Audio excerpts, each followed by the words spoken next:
back again. Big up all the real ones in the building. It is Friday, the 19th of April. Oh, yes. Exciting times, ladies and gentlemen. Big up all the real ones. We're going to be touching on the latest news surrounding Arsenal Football Club. Stan Kroenke backing Arteta with 250 million war chest this summer. And it looks like Arsenal and Arteta are going to come together and make it happen. Arteta going to still be here in the summer. We know he's not getting sacked, of course. Everyone's going to be, everyone has been overreacting. Get him out now, sack him now. I hear all that, but we do know Arsenal ain't going to sack Mikel Arteta. He's going to be given more money to spend. So fasten your seatbelts, hit the like button, all of that type of stuff. We are going to be here for a hot minute. We've got Wolves on the weekend, tomorrow, in fact. 7:30 kickoff. It says 8 o'clock on the graphics. It's meant to be 7:30. Big up all the guys, man. Yeah, so Arsenal going to spend big money again. And they're going to target Isak, apparently. Gyökeres and Isak. Or just one of them. Which one? I can see guys in the chat only want Gyökeres. Not everyone's feeling Isak. But there are some guys that are feeling Isak. Big up Jack in the building. Big up Tope. Big up Robin. Big up JT, Mohammed. I see you guys. Big up Philip, Melbourne. Come on, man. The real ones in the building. I see you guys, man. Big up my guy A9. Big up Marley. I appreciate you guys. I do apologize for running a little late there, man. I'm always running late these days. Big up Peppermint. Big up Barry. Big up Shah. Arteta out. Big up my guy Creeper as well. So, yeah, there's a lot of talks that Arsenal are going to be spending a lot of money in the summer. There's going to be outgoings as well, as we do know. A player that is being linked is Bruno Guimaraes. I'm not too sure how true this is, but I don't know how I feel about it anymore, man. I really don't know how I feel about it anymore. Bruno Guimaraes to Arsenal. I know he improves what we're doing. I'd rather Bruno in the middle of the park than Jorginho. You know, I think bringing Bruno Guimaraes in and playing him as the 8 allows Declan Rice to do what he does best, and that's play as the 6. I think, yeah, he's got qualities, and I can see what Arteta is trying to do, trying to transform Declan Rice into this, I don't know, this Frank Lampard type. Steven Gerrard probably be the best person to compare. You know, Steven Gerrard used to be a DM, right back, CB, and then he become this number 10, this number 8, this guy that was just incredible moving forward with the ball. And Mikel Arteta is trying to do the same thing with Declan Rice. But I think, look, let's not overcomplicate this. We want to win a title. Once we've won ourselves a number of trophies, then we can start twinkling with things. Then we can start, you know, playing players out of position, trying to do something new with those players. But right now, we need to utilize the players for the qualities that they have so we can make our fans proud, man. Win a trophy, mate. Bruno Guimaraes coming in, slotting in as that number 8. I know for Newcastle, sometimes he sits back, plays as the 6. It just depends on the type of style they're trying to deploy in that game. But he can play as the 6, sit back, you know, licking killer balls forward, and play as the 8 ways, getting forward and trying to, you know, penetrate that defense. I prefer him in the 8. And Bruno Guimaraes coming in, partnering Declan Rice as a double pivot could be really interesting. You know, that's one that I would like to see, but I don't know what it is. As I said, I don't know what it is. Something about this one just doesn't sit right with me. And I think it's because of the links that we had with Bruno Guimaraes, the fact that Newcastle, and then the fact that he implied he rejected Arsenal for Newcastle. And then they used the video of all of those Arsenal tweets, all of the Arsenal fans tweeting about Bruno Guimaraes, even the ones on Instagram. So they knew what they were doing. And I think it was kind of like a big punch in the face. That's how it felt at the time anyway. We saw the transformation that Newcastle made under Bruno Guimaraes. And, you know, we sat there for months and months and months and said, oh, my God, why didn't we sign this guy? We should have signed this guy. Oh, we should have signed him. Look at him. Wax this, wax that. You know that. You know all of that, blood.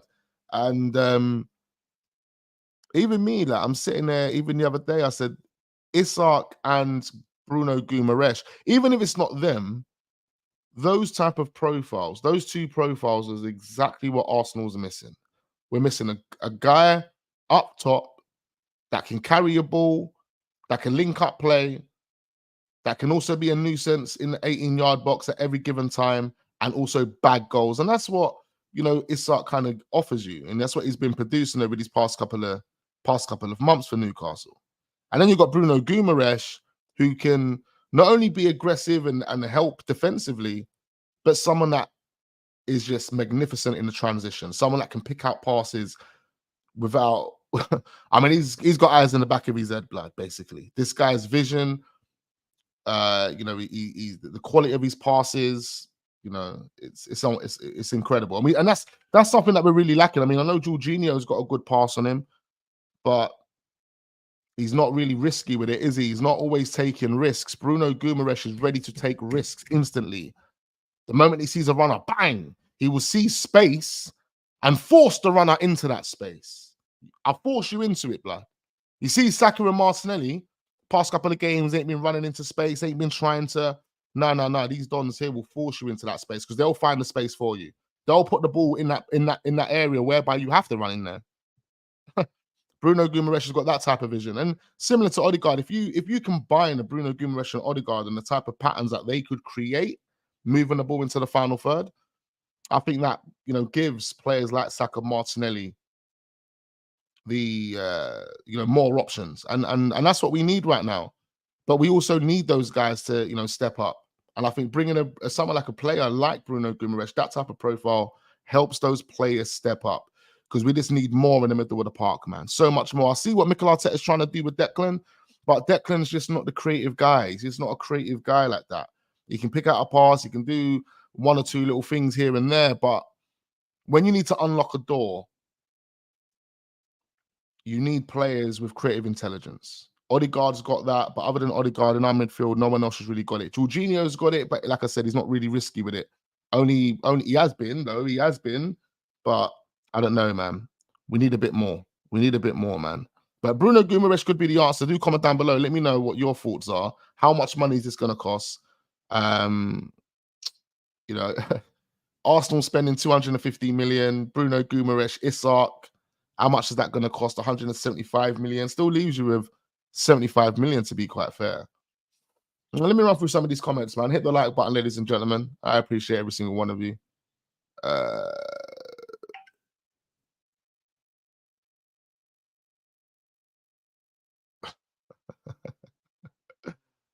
I'd rather get Bruno Guimaraes than Isak. If you're going to spend the money, I would prefer to get Bruno Guimaraes because of the qualities that he offers over Isak, and then as a striker, go and get Gyökeres and Guimaraes coming in. I mean, that could be. I mean, there's links with Olise as well. We're gonna talk about that. There's various different links. I think Arsenal sent scouts out to watch this done yesterday. There's talk about that as well. We're gonna be here for a minute. Don't go anywhere. Big up Luke Atwoods. We need a left back, he says. Absolutely, bro. Rohan says our LW has zero support. Xhaka used to help Martinelli a lot. Yep, we need to kind of sort out that left back position. It's another priority for Arsenal, according to the reports. I think there is a few quotes from David Einstein that we will touch on as well. So make sure we're hitting the like button, fasten your seatbelts, all of that. A9, big up my guy. He says Bruno is Lee Catamo abusing chewing gum. No, thank you. Wild ones. Big up my guy Jackie says pretty much every position needs strengthening. Need a backup goalkeeper, need fullbacks, a decent backup, CB, at least one midfielder, a Saka replacement, an out-and-out striker, Watkins or Tony. I've kind of moved on from Tony. Watkins would be a last resort, and people would say why? Because he's just bagged he's on 19 goals so far in the Premier League, the league that we're in. Why do you not want him? I don't know, man. I just have my eyes set on Gyökeres for some reason. Everything I see with Gyökeres is like I feel like he is just so tailored to what Arsenal do. We will touch on Gyökeres. I think there's one or two updates there.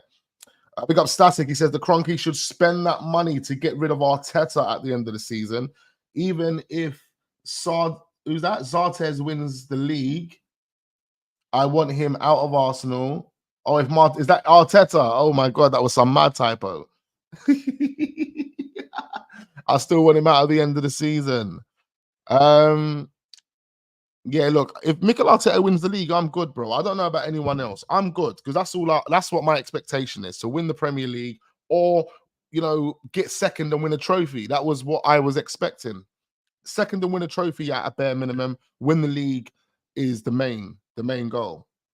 I hear you though. I do hear you. And a lot of people are going to be pissed off over this period that we've gone through. There's no Dubai trip now.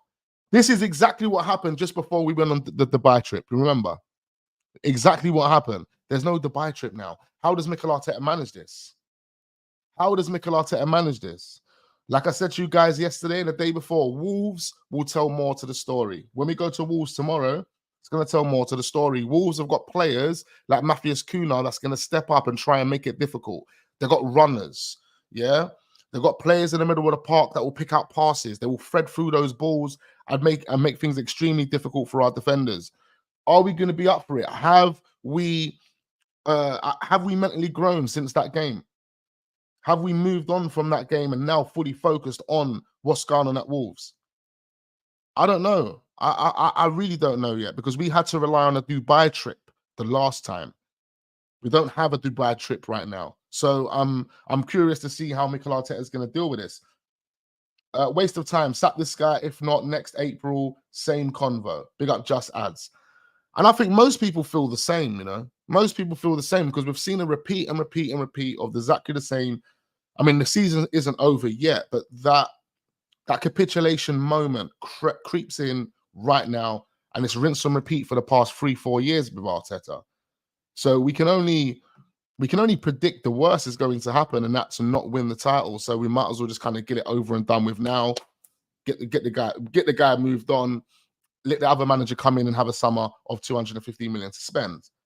Either way, ladies and gentlemen, we are going to get 250 million to spend. I am curious to know who we are going to be signing. I feel like because of the way the season's gone so far, I'm not excited about the season anymore. I'm not excited about the rest of these games. Of course, I'm going to be back with my vlog tomorrow. We're going to be doing the vlog tomorrow. I couldn't do it for the Champions League game because I was busy working. But tomorrow, I will be doing a vlog for the Wolves game. So make sure you guys check that out. Hopefully Arsenal don't disappoint us. But I'm not excited about the season anymore. I feel like the season's done. I feel like Man City has got the season in the bag. I hope I'm totally wrong, though. Anyhow, I am excited about the 250 million that Arsenal are going to be spending this summer. The players that are going to be leaving. I can't wait. I'll tell you now, ladies and gentlemen, I can't wait to see the back of players like Eddie Nketiah. I can't wait until I see Eddie Nketiah holding a new shirt. That's what I'm looking forward to seeing, guys. I'm looking forward to seeing that more than I'm looking forward to seeing Gyökeres holding an Arsenal shirt, if that is the case. I want to see Eddie, that finally, who are you signing for, Eddie? Who wants you, my guy? With all due respect to you, someone's going to want him, but who's going to really want you, bro? Like, them Arsenal fans that were singing Eddie Nketiah's name are going to be in the mud when they see him signing for flipping Burnley, or they see him signing for newly promoted Leeds if they get promoted. That's where Eddie Nketiah is going to end up. And then even there, after 6-7 months, we're going to see all of the tweets and all of the things that are going to be popping up online suggesting that Eddie Nketiah was the waste of time. And this is what Eddie... look, I hope Eddie Nketiah does well. I literally do hope Eddie Nketiah does well no matter wherever he goes. But it's just, he's not going to have... He hasn't got the Arsenal qualities in it. And that's what it is, bro. And he's going to go elsewhere and prove that he never had those Arsenal qualities. Therefore, this whole process that we've had with Eddie Nketiah, giving him 100K, was a bloody waste of time. And that's what it's going to prove. You know what I mean? And what then it's going to lead to is people sitting there questioning, is the manager incompetent? Is Eddie incompetent? Is the same old shit. Big up my guy A in the building. Big up Alfie. He says, knowing our luck, Wax, Eddie will score against crazy times, man. Crazy times. Anyway, Guimarães, that is the talk right now. There's more. There is more, ladies and gentlemen. Fasten your seatbelts. Hit the like button if you are joining the stream. Hit that like button. Get your comments in. Subscribe to the channel. Subscribe. So, just a quick, some more news on Bruno Guimaraes whilst we're here. Breaking from David Oyenstein. He says, Arsenal and other clubs really like Bruno Guimaraes. Newcastle will hope to keep hold of the 26-year-old, but there is a release clause, ladies and gentlemen. There is a release clause. That release clause is about, according to reports, £100 million. Yeah, £100 million in Bruno Guimaraes' release clause. However, because of Newcastle's current FFP situation, they might have to accept less than 100 million in order to kind of alleviate that pressure. So Arsenal could be in with maybe getting this guy for about 70 million. So the type of, you see Tonali money, that Tonali money, recouping that Tonali money is going to be so important for Newcastle. That's going to be so important. They're not going to do that through Tonali. So who they're going to do that for? Maybe Bruno Guimaraes or Isak. One of the two players. But yeah, according to the latest, David Ornstein has confirmed that Arsenal are definitely looking at Bruno Guimaraes. Newcastle hopes to keep hold of the player, but there is a release clause in the player's contract, and that is 100 million. Some people believe that Newcastle will accept less than 100 million for Bruno Guimaraes due to the FFP situation anyway. So that's pretty interesting. Let's see how it goes. Obviously, there's a lot of talk about Benjamin Sesko, ladies and gentlemen. Now, I'm not too sure about Benjamin Sesko. I swear to you, I'm not too sure about Benjamin. I don't know if he's the answer for Arsenal Football Club right now. I need someone prolific. I need someone that's clinical. I need someone that is proven. This guy is struggling to score goals in the Bundesliga, a league that, you know, Bayern Leverkusen have just walked for the first time in 120 years, blood. 120 years, yeah? And I'm just not too sure about Sesko. Is he the answer?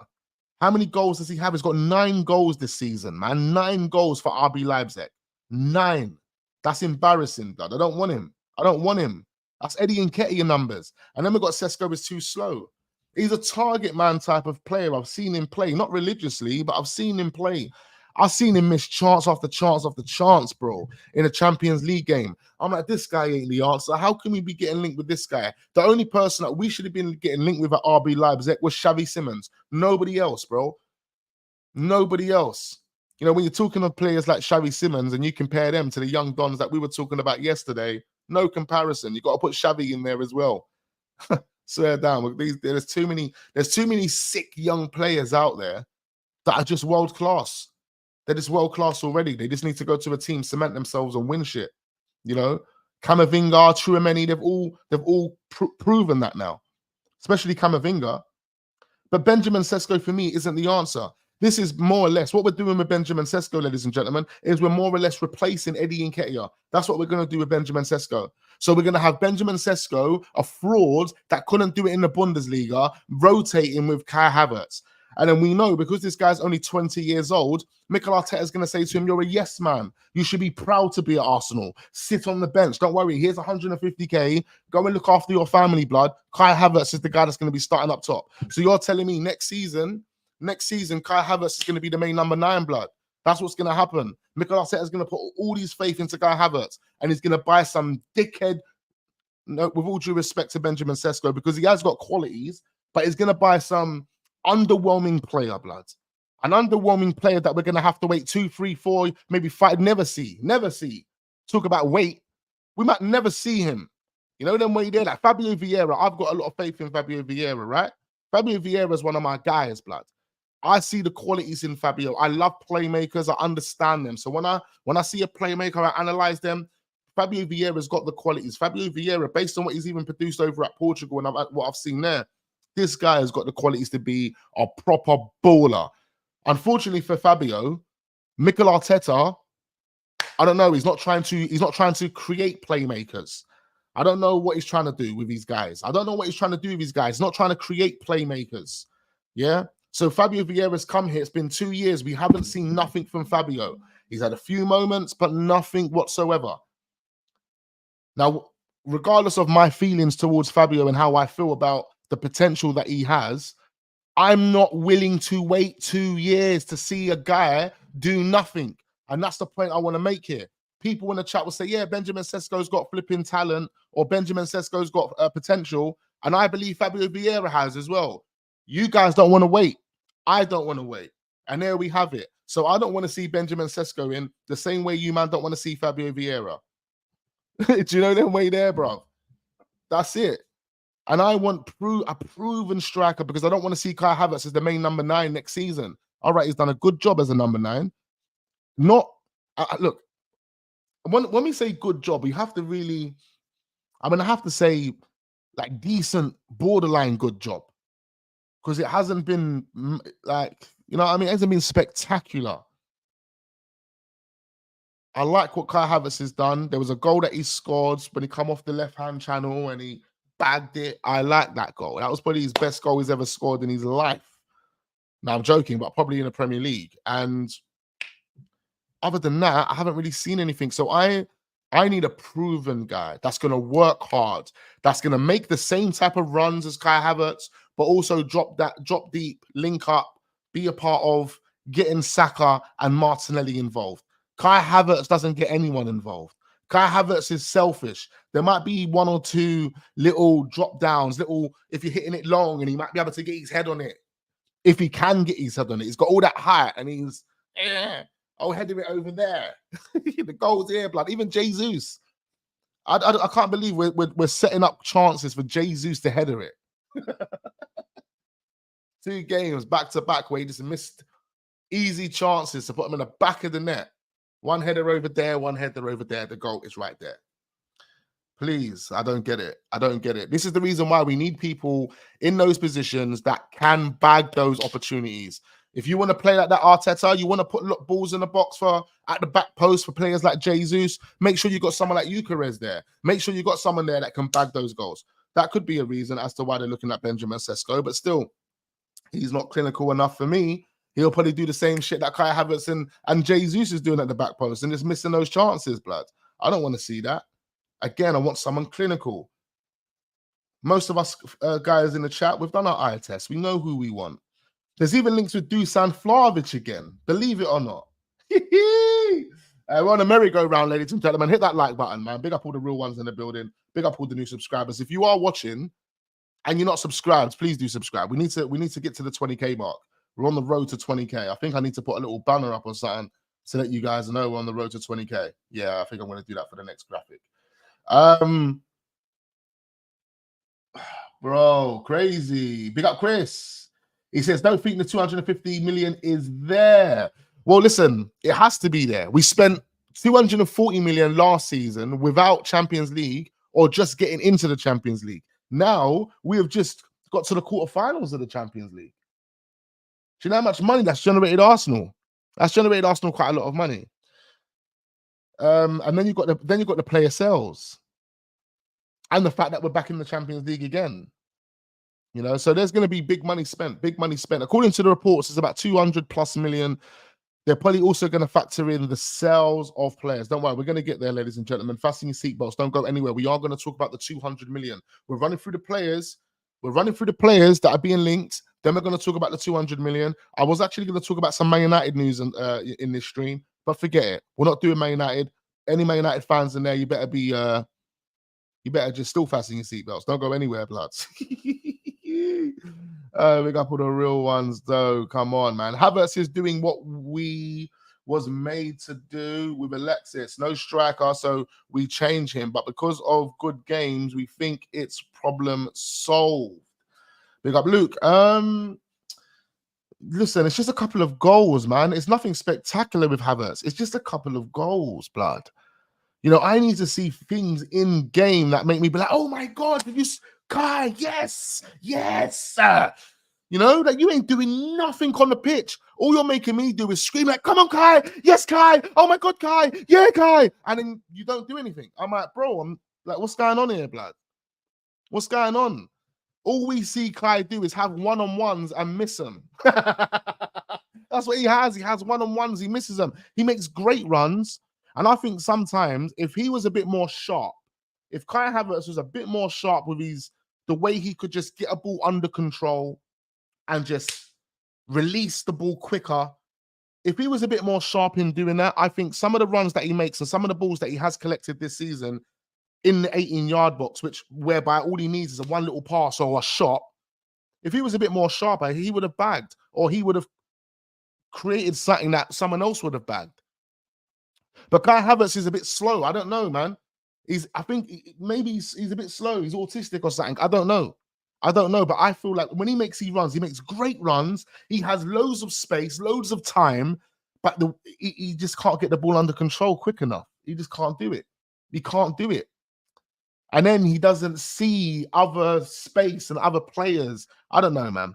I don't know. We just need better. We need better, bro. We need better. We need someone that's got a clinical edge to their game. Kai Havertz ain't got the clinical edge, blood.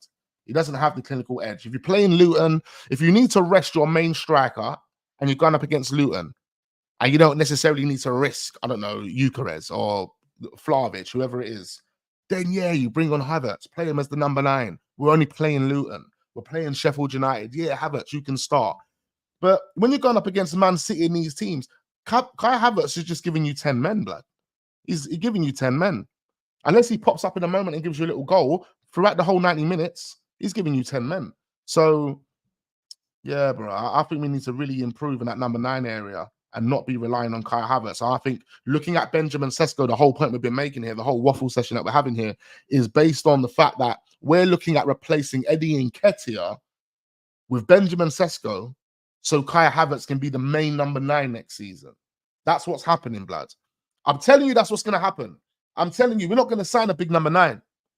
Kai Havertz is going to be that big number 9. We're going to sign a Benjamin Sesko, a young potential player. And I hope I'm wrong, but we're going to sign a young potential player to sit on the bench, be a yes man, be grateful that you play for a club like Arsenal, walk around the stadium. Can you see what we've got? Have you seen our training grounds? Do you know who owns our shit? Have you seen Stan and Josh? All right, cool. Sesko, sit on the bench. That's what Mikel Arteta wants. I don't think Mikel Arteta is going to go out there and get a 26-year-old, 27-year-old baller that's been putting up 30, 40 numbers. Even though we said, we got to live with it. We don't have a striker that does 30, 40 numbers. We've got to live with it. We've got to live with it because you're making us live with it. You know, like, you're making us live with it. When you can go out there and buy the guy, but you're not buying the guy. So instead, you're going to give Kai Havertz the run and we're going to be stuck with some young player.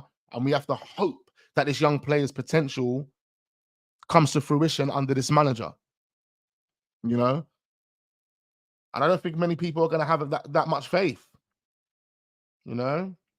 But listen, I'm not writing off the signing of Sesko, just to let you guys know. I'm not saying that I don't want Sesko whatsoever. I'm saying the main priority for the striking position has to be an experienced goal-scoring machine. Someone that has been bagging goals. Yeah? Not someone that's struggling to score, double figures in the Bundesliga, blood, for RB Leipzig. It makes no sense. Makes no sense. But anyway, what it actually says here anyway is Arsenal will face competition for the 20-year-old Sesko because Chelsea, Man United, let them have him. They can have him. They're also tracking him. He's got a 42 million release clause in his contract, and that's due to become active this summer. It is thought that his wage demands will be lower than other forwards on the market. And that's going to be a massive pull. That's going to be the massive pull for a lot of these football clubs, whereby he's not going to be demanding crazy amounts of money, especially for a team like Arsenal, who are trying to keep an eye on their wage bill at the moment. They're going to have to keep an eye on that wage bill because you've significantly increased the wages by giving everybody new contracts. Now it's about ROI. If we can't get results, if we can't win major honors, we risk not only renewing these contracts, but these guys walking and going to bigger clubs that can give them bigger wages. So Arsenal, their stance on it's going to be like, all right, cool, let's find a Benjamin Sesko that's happy to take 50k a week. Yeah, Benjamin, come over to England, come over to London, sit on the bench, take 50k a week, you're calm. I'm not saying Benjamin's going to take 50k, but you know what I mean.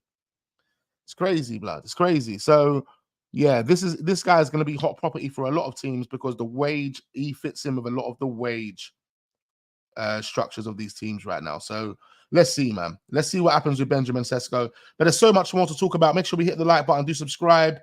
All of that. Pick up all the real ones. Pick up all the new ones. Yeah, pick up all the old ones. Yeah, there we go. What else are we talking? So we haven't finished on players yet. We haven't finished, ladies and gentlemen. So what's been said here? What's been said? So we spoke about Bruno Guimaraes. We spoke about Benjamin Sesko. Another player is Martin Zubimendi. This guy right here, Martin Zubimendi, still a priority for Arsenal, according to the reports coming out in Spain, as well as some of the ones here in the UK. We've been following this guy for a very, very long time. He's a really good player. Has done extremely well for Real Sociedad.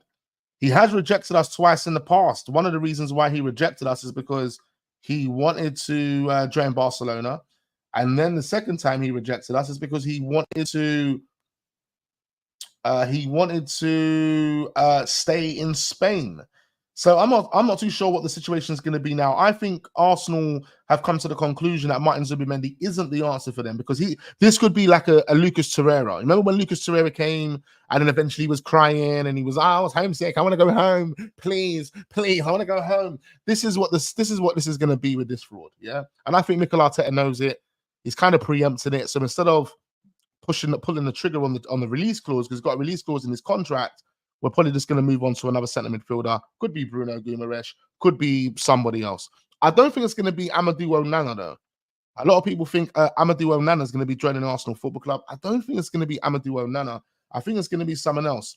And there could be two players that follow the footsteps into that central midfield area coming into Arsenal, because we've got Jorginho.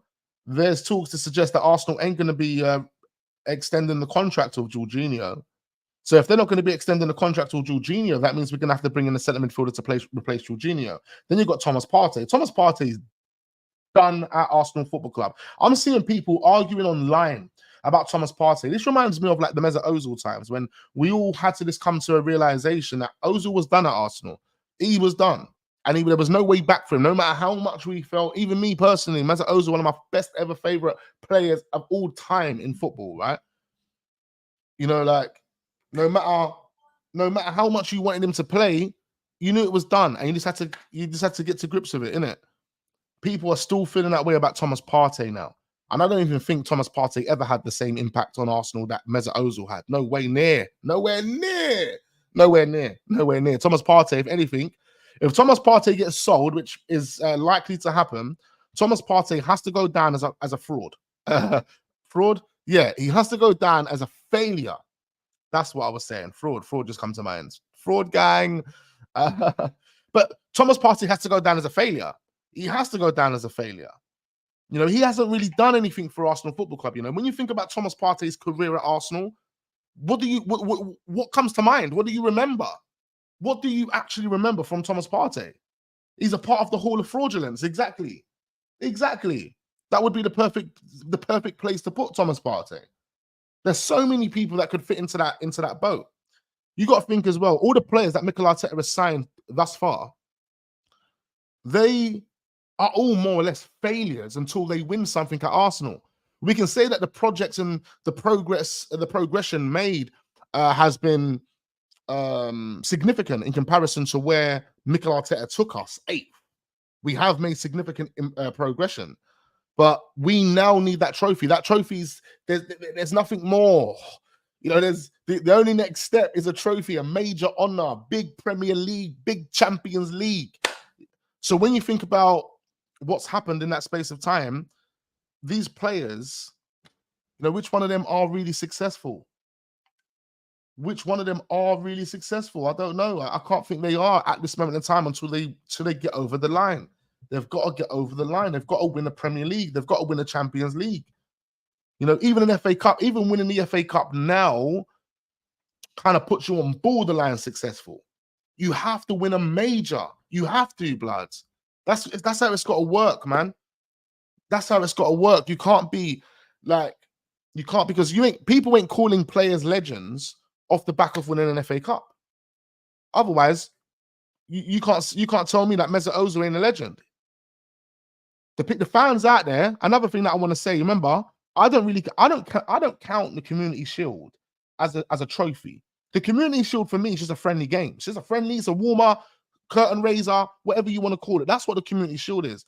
But it's funny. Recently, a lot of the Arsenal fans, a lot of the people that really ride for Mikel Arteta, have been using those Community Shields as trophies won. Trophies won. Okay, if that's the case, and you might want to call those trophies. In a space of 7 years, Mesut Ozil won 8 trophies at Arsenal Football Club then. For me, that goes down as a legend, blood. You can't win 8 trophies in the space of 7 years at a football club and not be deemed as a legend. Do you understand? So, again, this is crazy. This is crazy, bro. The way the game works, man. The way these people think, what they're saying online, it's a circus. It's an absolute circus. You gotta have silverware, innit? Big up Cat in the building. Big up Freddie says we got 2 seasons until Saliba gets itchy.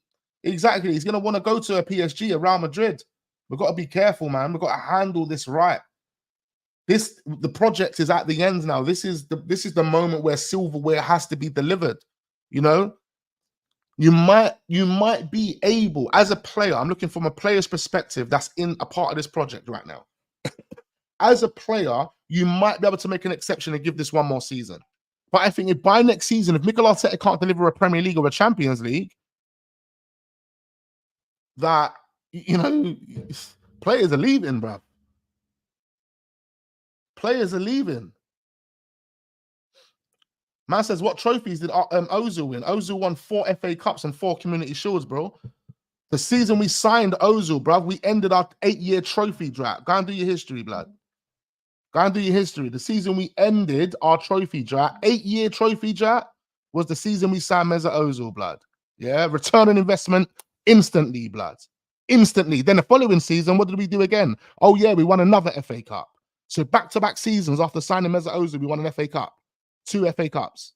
Don't chat to me about Ozil, blood. Yeah, Ozil was a fucking legend. Yeah, man, want to start telling me about Community Shields are trophies? Cool. Ozil won 8 trophies whilst at Arsenal then. He won 8. 8. Yeah? Anyway, big up my guy, Classic Gouda in the building. Big up the Rat Lit AFC Guns in the building. I see you guys. Make sure we're hitting the like button. Just touching 200 people locked into this one. Make sure we're hitting that like button. Let's get well over 100 likes on this video.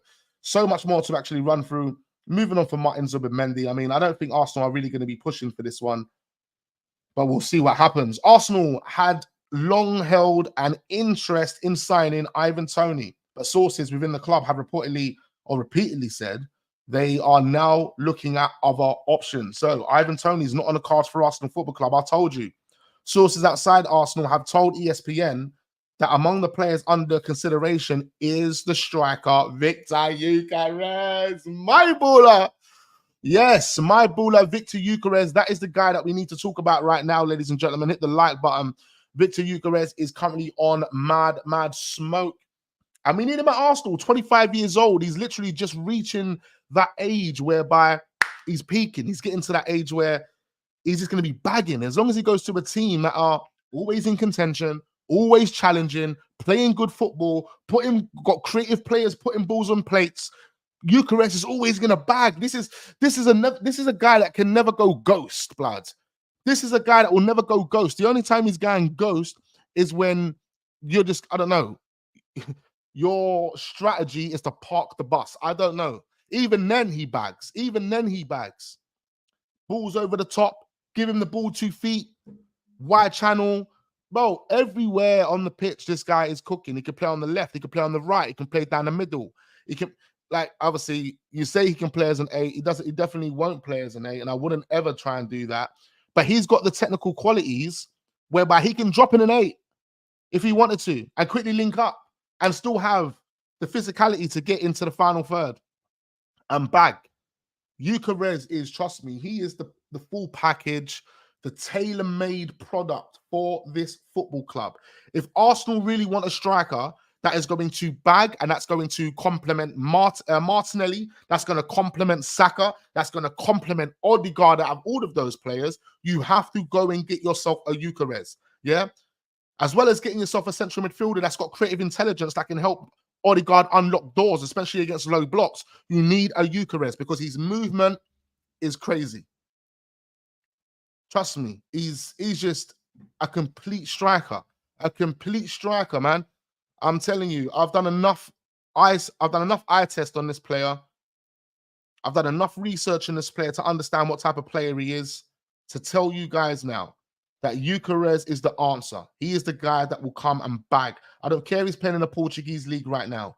People telling me he's going to be the next Darwin Noodles. Darwin Noodles never got nowhere near the GA of a Gyökeres. Bearing in mind, this is Gyökeres' first ever season in Portugal. Darwin Noodles was in Portugal for about 3 seasons, blood.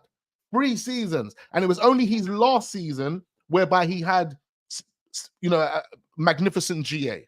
And even that GA doesn't even compare to what Gyökeres is doing over there right now. And the season hasn't even finished yet. So how can you tell me it's going to be a Darwin Noodles 2.0? You mad? And then you also have to take into account that this guy has also played in English football. He understands what English football's been about. He played for Brighton. He played for Swansea. He played for Coventry. This is a perfect guy. This is the guy. Gyökeres is the fucking guy. Anyone with a football brain will know that Gyökeres is the guy, especially if you understand the way that Arteta's playing. I mean, we're all Arsenal fans. Majority of us in here are Arsenal fans, at least 80% of us. So we know what our Arsenal football is all about. You do the eye test on Gyökeres and tell me that this guy's not tailor-made to be in our front three. He's tailored. He's tailored. And if we don't hurry up, I swear to you, someone else is going to come in and grab him. You know, someone else is going to come in and grab this Don.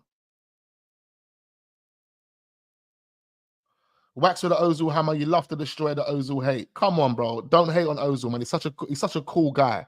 We know when someone's a cool guy as well, but don't throw no hate on him. He ain't got a bad bone in his body, blood. Throw hate on me. I got bare bad bones in my body, blood. Yeah? Don't throw no hate on my guy Meza, though.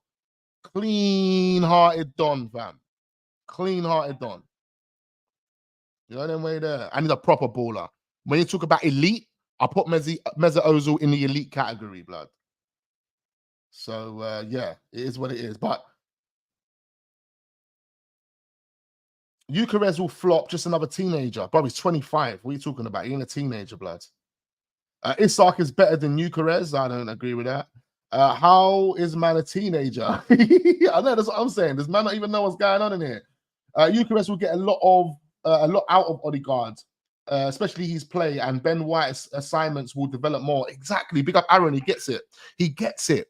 He gets it. Another great thing about Gyökeres as well, I think what we are missing right now, obviously a number 9, but in parts of our play, we're missing that guy that fills holes to allow Martinelli to thrive. Gyökeres will drift into that left-hand channel. He will be more trying to make things happen there, allowing Martinelli to be a number 9 as well. So the interlinking and the interchanging of positions between Gyökeres and Martinelli is going to be incredible. And then even Trossard, and it's going to be incredible. Another thing about Gyökeres, he fits. One thing I said to you guys yesterday when I was doing, or the day before yesterday, is about our attackers and their pressing game. The only person in our attacking line that has any press to their game is Odegaard. Saka struggles to press, shit presser. Martinelli's a shit presser. They're shit. Gabriel Jesus and Odegaard, the only 2 good pressers. Even Jesus is starting to regress when it comes to his press. And I'm sure you guys have seen that. Gyökeres, as an attacker, has won the ball back more times than any player in the Portuguese league. Imagine that. Not only has he got the most GA in the Portuguese league this season, he has won the ball back more than any player in the Portuguese league this season. So what does that tell you about Gyökeres? It tells you that he works hard, like Odegaard, and his press is off the chart, blood. His press must be off the chart. How can an attacker have won the ball back more than any player in the league, blood? We're talking about defenders. We're talking about DMs, CMs. Come on, bro. Come on, bro. This guy's pressing game is to the next level. So you put Gyökeres and Odegaard in the... They're going to be pressing. You're going to get suffocated trying to play the ball out from the back. You think you're going to be able to play the ball out from the back with Gyökeres and Odegaard pressing you? Are you mad? Are you mad? And then Jesus, put Jesus on the left. You got Gyökeres, Jesus, and Odegaard pressing. Oh my God. Shut up, man. You ain't playing the ball out from the back. You think you're getting the ball out from the back, cuz? That's one thing I do like about Arsenal's football. I love it's like come and get the ball football, innit? Come get the ball, fam. Come and get the ball. Me personally, I swear to you, back in the day when I used to play football, I used to hate going up against teams whereby they used to be like that. come and get the ball football? Can you take the ball off of us? I used to hate that because you, as an opponent, have to work hard. And if you're working hard and you're not winning, and you're not winning your duels, and you're not winning ball back or whatever the case may be, guess what? You're tired. They're not. And now they're just going to play around you and bag goals. Bag.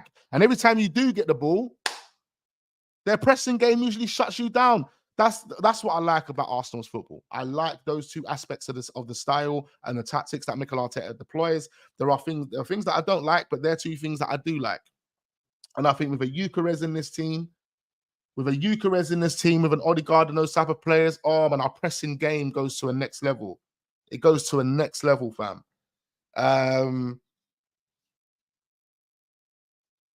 These are all hypotheticals. We haven't seen Gyökeres at Arsenal yet. All right, these are all hypotheticals, cool. But when you're seeing what Gyökeres is doing there, when you're seeing what he's done at Coventry, and you understand who Arsenal are, it's not really that difficult to kind of put all of that together and say, and really make a good determination or the right judgment and say, yeah, this is the right fit. I mean, how do these guys find the right fit for their clubs? They have to do the same thing. Everything's hypothetical. Do you understand? So that's just how the game works. You have to do your scouting, you do your research, you look into these players, you digest all of the information that you have, and then you make a determination on what the outcome is going to be. Everything's hypothetically speaking, but based on the data, based on your analyzation, you know what I mean? And based on what I've looked at, I'm telling you now, Gyökeres, out of all the strikers that we are being linked with right now, Gyökeres is the more tailor-made one for Arsenal Football Club. More tailored. Anyone can argue with that if they want, but then all that proves to me is that you haven't done the same research and looked at the same and done the same analyzation as me, basically. That's all it is, isn't it? Because more people would come to the same conclusion. This is what I'm saying. Most people would come to the same conclusion that you look at all the strikers that Arsenal are being linked with, you do the eye test and you do all of the things that you need to do to identify that player, whether he's to see if he's right for your club, and everyone's conclusion is going to be, yeah, Gyökeres. He's better than Isak. He's better than Isak, bro. He's better than Isak. People are looking down at him because he played for Coventry. That's what people are doing. He's better than Isak, bro. And we'll see that when he comes to the Premier League, because he will come to the Premier League. Whether he goes to Man City, Liverpool, Arsenal, he's going to go to one of the big teams, and we're going to see it, and we're going to sit there and do exactly what we've done with other players. Oh, we should have signed him, Wax. We should have signed him. Trust me, man. I rarely get it wrong when it comes to players anyway, and that's not even me tooting my own horn. Like, literally, it's not. I just do the eyes. I've been doing this eye test for years, bro. Come on, most of you guys are, bro. But Marley disagrees. It's entirely up to you. That's what I'm saying. Anyone can disagree. I'm not saying you have to agree, but Gyökeres is my guy. Gyökeres is my guy anyway. And if Gyökeres comes to Arsenal, instantly changes the way we attack and the way we're going to be scoring our goals, blood. You know, gives us so much more threat, and he's clinical. He's proven to be clinical in every league he's played in, more or less. So people could disagree, but it is what it is, bro. It is what it is. All right, let's move. What else have we got going on? I wanted to see what else have we got going on over here.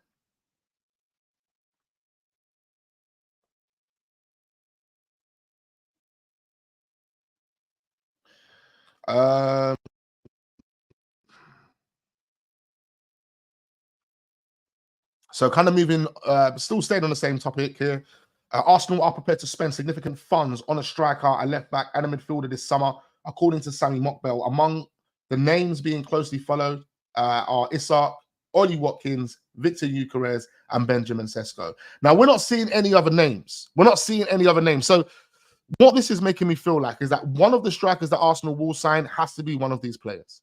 Remember, these times last year when we were being linked with various different DMs, Declan Rice's name was there. Declan Rice's name was there. You know, them way there, it was there. Nobody knew if it was going to be Declan Rice or Moses Caicedo or Romeo Lavia. We didn't know what DM Arsenal were going to sign, but Declan Rice's name was there. So I'm going to assume on that basis that one of the strikers that Arsenal will sign has to be one of the four. Now, I'm hoping it's not Benjamin Sesko. I don't think it's going to be Ollie Watkins. They're going to get into the Champions League for the first time. They could make history. They won yesterday. Big up Unai Emery. Obviously, won on penalties yesterday. They go through to the semi-finals of the Europa Conference League. I think they're probably going to win that. They're going to go to the Champions League, probably do well in the Champions League. New signings. Ollie Watkins isn't going anywhere. So Ollie Watkins, write him off the list. There's only 3 other players. Now, Isak, the only reason why Isak is going to leave Newcastle is if they don't get into European football, which I think they're going to now, because I think they're like 6th in the table, so they could get Europa League. But let's see how it goes. Or if Newcastle need to sell because of their FFP situation. If they need to sell because of their FFP situation, then there's a good chance that Newcastle, that Alexander Isak will be sold. He will be sold. Will Isak be willing to push for a move to Arsenal? Remains to be seen. I think have 1 or 2 conversations with Odegaard. I think he could be easily convinced. And then obviously the other person that we've already spoken about, Benjamin Sesko as well, and obviously Gyökeres. But it looks like one of those players are going to be coming. Who is the player going to be? And I'm going to run through comments. Keep getting your comments in, ladies and gentlemen. Keep getting those comments in. Keep hitting the like button. Just over 200 people now locked in. Big you guys up. We appreciate you. We appreciate you, man. The other player that Arsenal have sent scouts to watch is a left back called Verdi Kadioglu. I can't even get his name out. Kadioglu. Plays for Fenerbahce. Arsenal have been scouting this guy for quite some time. I remember speaking about him maybe a year ago. But I don't know too much about him, so I can't really give you an opinion on how qualified he is and what he can do. And, can he improve Arsenal? Is he better than Zinchenko? Is he better than Tomiyasu? Like, I can't even really give you an opinion on that. But Arsenal, Arsenal are definitely looking at getting this left back sorted. That's another priority. How many positions are they going to fill? How many positions are they going to fill? Big up Echo. He says, I don't want Isak, but everyone is twerking for him. Exactly. Big up Shaw. They say, nah, man, I'm not a fan of these right-footed left backs. Go get me Nuno Mendes or Anthony Robinson. Nuno Mendes for me all day, bro. Nuno Mendes all day. You got more chance getting Callum Wilson, says Georgie 1 foot. I can only take it that you are a Newcastle fan, perhaps. I don't know. But we definitely don't want Callum Wilson, that's for sure. Isak ain't coming Arsenal, just rumours, and brother gets injured too much. Forget about him. Big up Lion Trading. Big you up, Lion. I always see you comment on the videos as well. Much appreciate that, man. Big up Venny says we need a proper wing back beside Timber. Yeah, and that's what we've got to do. A left wing back is definitely going to be coming in. Who is it going to be? Or are we gonna bring Nuno Tavares back to life? We forgot about Nuno Tavares, yeah? I remember people were trying to get at me about Nuno Tavares. I actually don't know nothing about football. Arteta knows best. Nuno Tavares is going to be one of the best left backs in the world. Oh, man. Nuno Tavares, Yeah, boy. What happened to that dog kissing Don? Dog kissing Don, boy. His career might be revived. Who knows? Who knows, boy? But that left back position definitely needs to be sorted out. Sell that rubbish Zinchenko. Big up Budget Blood. I haven't seen you because you're a mod, fam. Look at that. You're lucky I didn't remove your ass. No, seriously, Budget Blood. If you're a mod, I need to see you on a daily. We're here daily, blood. So make sure you're here, bro. Does anyone remember that Isak is 6'3" Everton last season? The best assist of all time. He drilled their whole team. Hardly any players are capable of doing that. There's been so many goals that he has scored that resemble Thierry Henry. I have to be real. Tavares, the Etsy's eye show speed. Big up, Ken. This is what I'm saying. Like, people weren't hearing me. People weren't hearing me 2.5 years ago when I said to man, Nuno Tavares isn't that guy. He will never be that guy. Oh, give him time, Wax. Give him time. I don't need to give him time. I've done enough. I've done enough eye test on Tavares to tell you that he is not the guy. You know, he would be a decent squad player at left back. You know what it is? Not for a team that are trying to win the league, man. Big up just in case, yeah. Not for a team that are trying to win the league. He is someone that will give balls away. We're a team that are trying to control possession. He ain't built for that. He ain't one of those players that are built for a team that are controlling the game. He's not. He's built for a team that spring on counterattacks. He's built for that. And you might need to use that 1 or 2 times, right? You know, you can't always be a team controlling possession, as we do know. You might have to, you're not, it's not even might. You are going to have to switch it up in games. When we, like, you can start the game by controlling possession. You can be controlling possession for 60 minutes, but you haven't found a way through. So now we have to raise the tempo. We need to switch the tempo. We need to be a bit more, do you understand? In those situations, and maybe a Nuno Tavares could offer you something. But even then, I would rather buy someone that is qualified enough to be in a system where we can control possession and he's good. And if we need to spring on a counter-attack or 2, he's also good. The guy's that versatile. He can play in multiple different setups. That's the type of player I would rather attract and bring in at Arsenal. Not a Nuno Tavares. That's a liability, blood. He's going to be caught. He's going to be caught lipsing up his dog on Champions League final day. It's Champions League final, and this guy's lipsing up his dog. It's all on Instagram. Daily Mail have published it. It'll be mad. It'll be mental. Look, I think Mikel Arteta realized that he made the wrong decision with Nuno. And it's not even just his, I don't even think it's his qualities as a player, because they could be worked on. Some things could be worked on. I think it's overall mentality, blood. I think it's overall mentality, man. And then when you had a Aubameyang there, it become a vibe. It become a circus, proper vibe. Proper vibe. Proper vibe. Yeah, Nuno is definitely hella erratic, man. 110%. Why is Arteta looking for these overrated, injury-prone clowns like Olise when Bukayo, I can't even get the words out, blood. Look at me. Look at me. He's literally available. Is that the guy that plays for PSV? Now, he is a good player, man. But even him, I think his end product is slightly lacking, blood. Slightly lacking. I'm not too sure about him. I need someone that's super duper clinical, bro. But I could be wrong. I could be talking about the wrong player.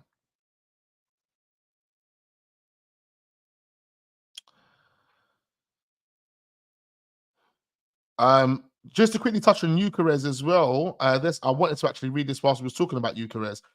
Liverpool have been told that they have a good reason to be very excited if Ruben Amorim signs up, as there's a good chance 85.5 million Arsenal attacking target, Viktor Gyokeres, follows him to Anfield. Interesting, man. Why don't we have the quality rotation for Saka and Odegaard, though, Wax? This is what I'm saying. We've got to ask the manager. This is what this summer is all about. This is what this summer is all about. It's all about bringing in players that are improvements. I don't want to see bit part players. I don't want to see young players with potential that can go on and be superstars. No. If that's the case, put them in the academy. I need senior superstars here now. Go and get me a proven, seasoned, well-decorated player. That is what I want right now. You know them way there. Now, people could say Gyökeres isn't that. In my opinion, Gyökeres is that. Maybe not trophy-wise. I think he might have had, did he win the championship? He didn't win the championship. What did he win? League One? He might have won League One. I think he won League One, so he's got that under his belt. Obviously, he's going to get a few. I think they got a trophy, an opportunity to win a trophy with Sporting Lisbon this season as well. But in terms of what he does on a pitch and who he is on a pitch, how complete he is on a pitch, he's well decorated, bro. You know? And this guy will bag and bag and bag. So Let's see what happens, man. Let's see what happens. What else we got going on over here? What else have we got going on over here? So, ladies and gentlemen, Arsenal making strides again this season, but strike force remains an area to strengthen. The emergence of Havertz as an option means they can look younger. Are they looking at a younger winger to ease a younger winger? Oh, please, man. To kind of ease the workload of Saka looking tired and a midfielder. Big up John Cross. That's what John Cross has got to say.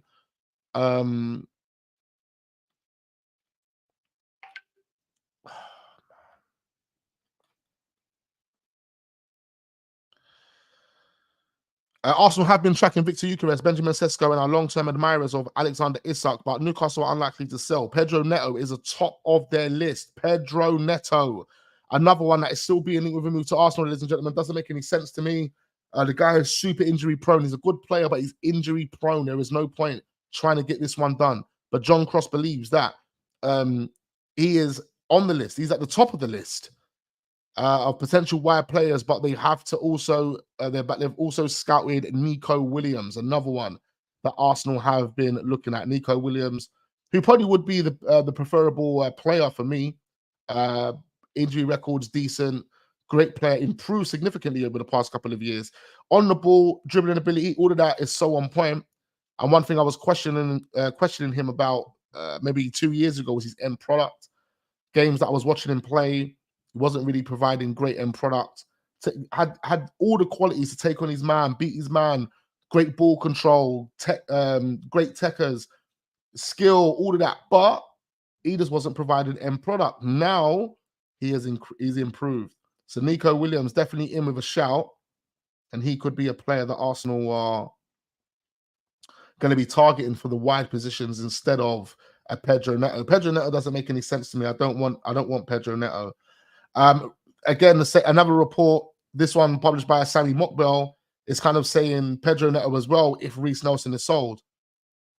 So if Reece Nelson is sold, we could be looking at Pedro Neto. If Reece Nelson stays, then we won't. But I think Reece Nelson is going to be sold. He has to be sold. We can't obviously keep Reece Nelson. He don't offer us nothing really, does he? He's not really been given the chance to kind of offer us much because Mikel Arteta isn't really giving him minutes. Okay. So 2 main topics of discussion. I mean, we spoke about Isak already. I didn't really talk about Michael Olise, but we might as well touch on this guy now. Just trying to get these reports together here. So let's start with this. We'll start with this because it says here that Arsenal are expected to have a significant transfer budget this summer and could spend as much as 200 million plus. And that's according to the Mail, Sport and the Guardian. And I mean, I know Arsenal are going to spend big money. They have to spend. You don't spend 240 million one year and then, do better than you did that season and not spend more money the following season or have there or thereabouts the same type of budgets as that season. So I know Arsenal are going to be spending 200 and around 240 to 50 million this season. Could be even more. It could go up to 300 mil. Arsenal could do a 300 mil thing. Arsenal could do a thing whereby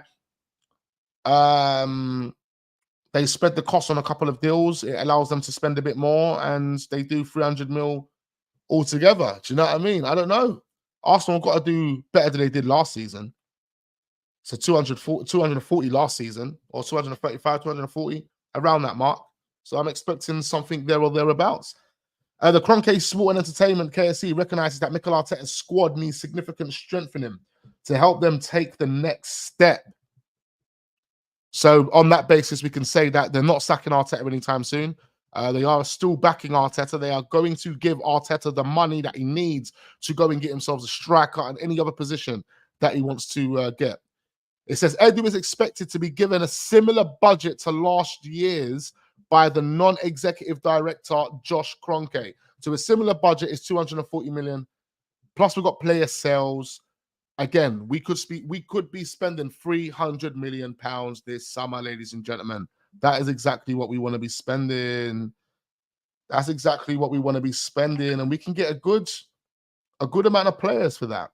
But the two players that are being looked at and, you know, being linked with this war chest, with this 200 million war chest, are these two. Isak, who've already spoken about, and Michael Olise. Now, I know some of the people in the building have said, look, Michael Olise, no, we don't want Michael Olise. He's injury prone. I get all of that. But I like him. I think he's a good player. And I think he is someone that could come in and show man that Saka isn't as great as man think he is. You know, then way there. That's what I think will happen if we sign a player like Michael Olise. The rotation is a clear manager fault. Yeah, he ain't really identified the right players, man. You know, he doesn't even believe in these players. Like Fabio Vieira, where are you? He doesn't believe in you.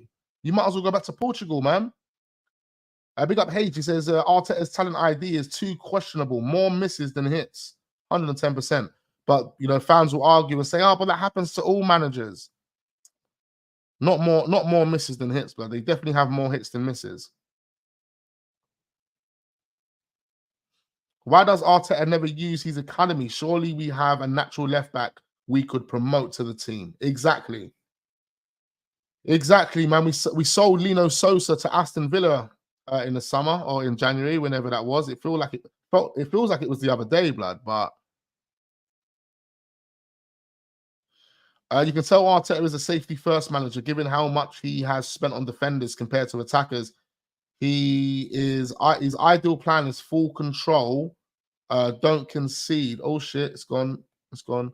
Don't concede and try and score first. Then it's under control. Yeah, I hear you, man.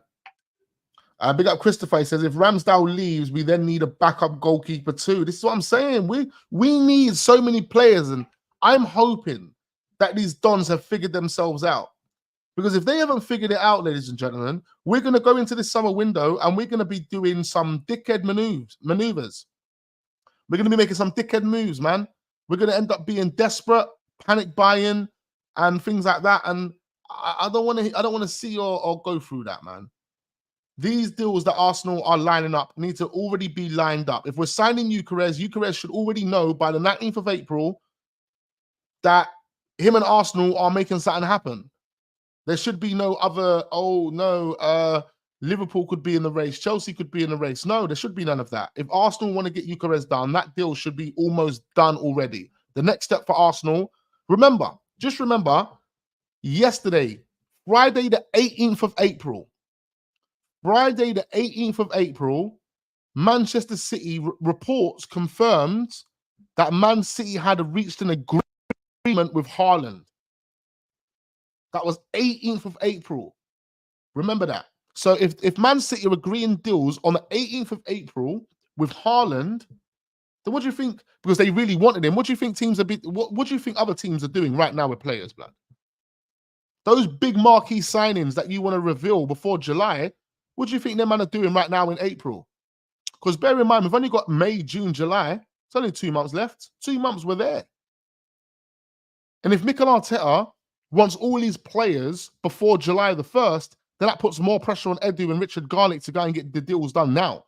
They need to build those relationships. They need to get all of the information they need to solidify those deals now. So let's see, man.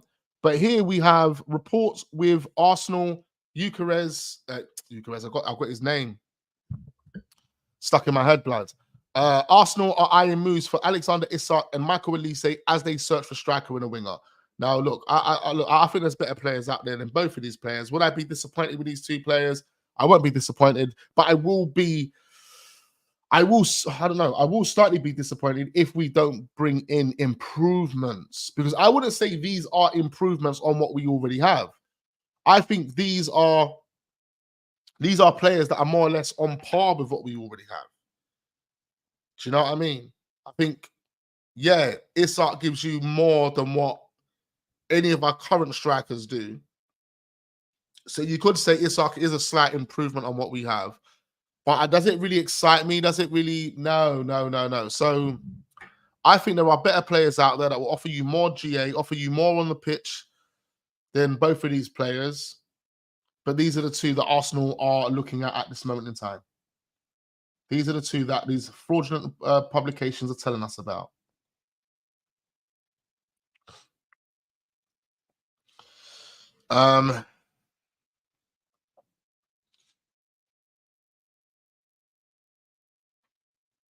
So this guy Ed Aarons.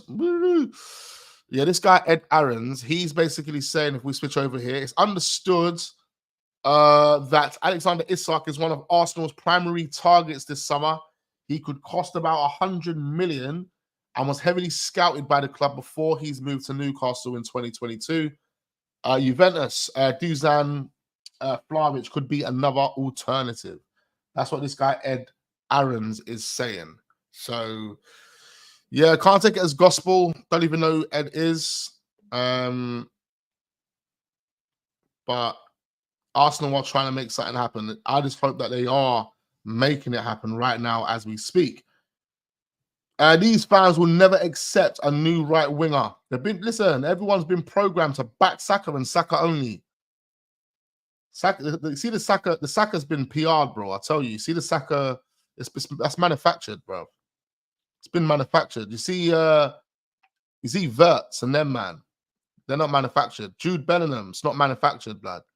Them man have actually gone out there, put the work in, proved their worth, and just gone to the next heights and won. They ain't gone missing. They ain't gone into hiding. They ain't turned one-dimensional. They are the best they can be, and they continue to improve. I feel like Saka is just regressing by the week, blood. He's been regressing. He's been regressing. I swear to you, he's been regressing. We said it last season. We said it the season before that. Even though he had the most GA, even though his GA keeps improving season after season, his plays, actual play itself, the football that he plays is regressing. That's mad, isn't it? It's just that he's our main threat. So he gets most of the opportunities to score goals or set goals up. And on that basis, he's going to have the most GA or should have the most GA. When you look at his GA and you compare it to other people around the Premier League, it is slightly underwhelming. Especially when you're looking at Cole Palmer and what Cole Palmer's done in his first season. You're like, nah, Saka, you can't have that. You can't have Cole Palmer doing up those type of numbers in his first real season at Chelsea for a team that are mid-table, and you're playing for a team that are at top of the table, and he's still out swinging you with GA. That's crazy, blood. And we can even look at the in-game data, and even Cole Palmer has in-game data that's better than Saka. So it's like, oh, those complicated conversations, the conversations that nobody wants to have, you know. When you're looking at big up Ghost, when you're looking at Musiala, looking at Verts, looking at those young players, they're actually younger than Saka. They're younger than Saka and Martinelli. They're younger, bro. Verts is 20. Musiala's 20, I'm sure. Musiala was playing football with Mikel Berif. Mikel Berif, that's the level he's at. Not the level he's at, quality-wise, but I didn't even mean that. That's the category that he was in. Mikel Berif was playing with Jamal Musiala. That's the category he was in. So Saka's ahead of them. Saka's ahead of them in his development. But you look at them and you look at Saka and you tell me they ain't better players than Saka. Of course they are. They are. But what we've done, or what we've allowed to happen over the past couple of years, is PR. That's what we've allowed. We've allowed man to manufacture some PR, and we followed it. We bought into it. Fully bought into it, blood. Now, after the games that I've seen Saka play recently, but I can't even rate Saka right now. I can't even rate him. I can't even rate him, fam.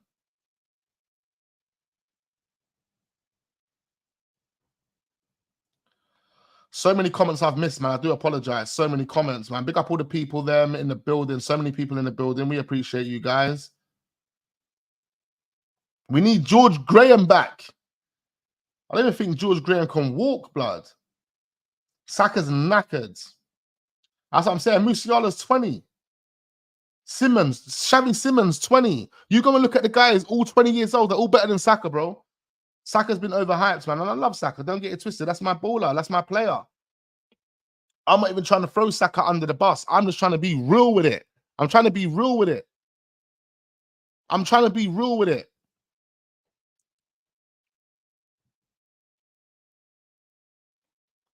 Saka's one-dimensional, one-trick pony, no skill, no tech. I mean, he's improved in his shot. His shooting has definitely improved. I have to say that. But people make points, man. He ain't really got that much skill. He ain't got no skill, really, has he? And bruv, you see, just in case, you know what you just said there? Saka should play at left wing back. He should be the LB cutting inside as the inverted player. That's what we should have done with Saka. I swear to you, I said this a few years ago. I said, not even a few years ago, what am I talking about? I said this like 6 months ago. I said Saka should be our inverted fullback. Can you imagine the link up between Saka and Martinelli on that left-hand side? We didn't need to make Saka a right winger. Mikel Arteta is the one that made Saka a right winger. For whatever reason, he made Saka a right winger. I don't know why he made Saka a right winger, but he made him a right winger. And everyone's been forced to back Saka as a right winger. But ultimately, for me, Saka's best performances, or Saka looked very comfortable and looked very confident and actually pulled off some good skill when he was playing as a left wing back. Under Unai Emery, go and look at Saka under Unai Emery, and even look at Saka when he first played for Arteta. Under Arteta, when he first played for Arteta, Saka was playing as a left wing back. Go and look at the game when we beat Newcastle 4-0. I'll always remember that game because Mesut Ozil scored in that game, yeah? My guy. Saka, who was he up against? Who was he up against? Can't remember who he was up against. Put it through his legs, blood, and then put the ball on the plate for Aubameyang to bag it. Saka was good at left wing back. And I think Mikel Arteta are trying to force him as this right winger because he wasn't getting anything out of Nicolas. You know what he done? You know what Mikel Arteta more or less done? He turned Saka into a right winger to force Nicolas Pepe at the club. That's crazy. That's crazy. I'm not saying it's a fact. I'm about to say that's a fact. That looks very, very likely. Man forced Saka into a right winger to push Nicolas Pepe at the club, to basically say, Nicolas Pepe, I don't want you. You ain't good enough. Now, if you look at Saka today, and look what Saka offers your team as a right winger, and tell me that Saka's better than Nicolas Pepe.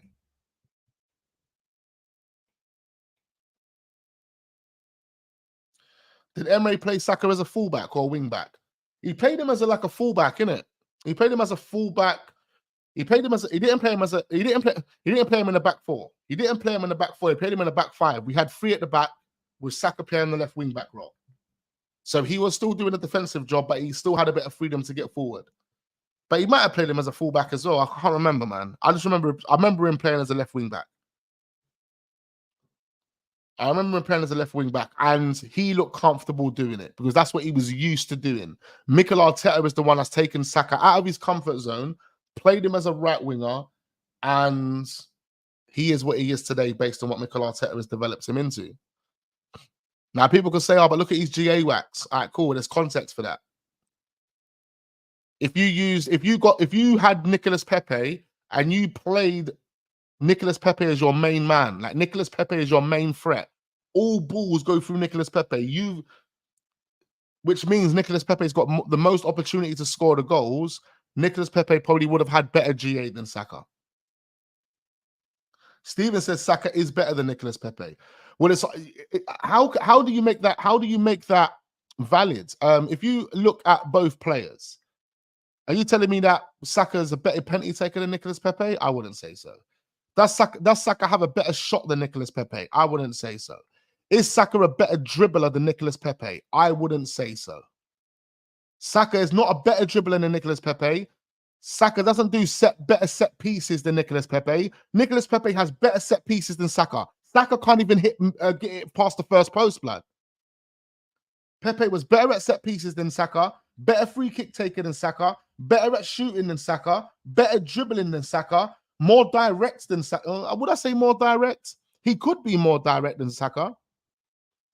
Nicolas Pepe, honestly, right? Nicolas Pepe wasn't the most intelligent player. He wasn't the most intelligent. He might not have been the most physical.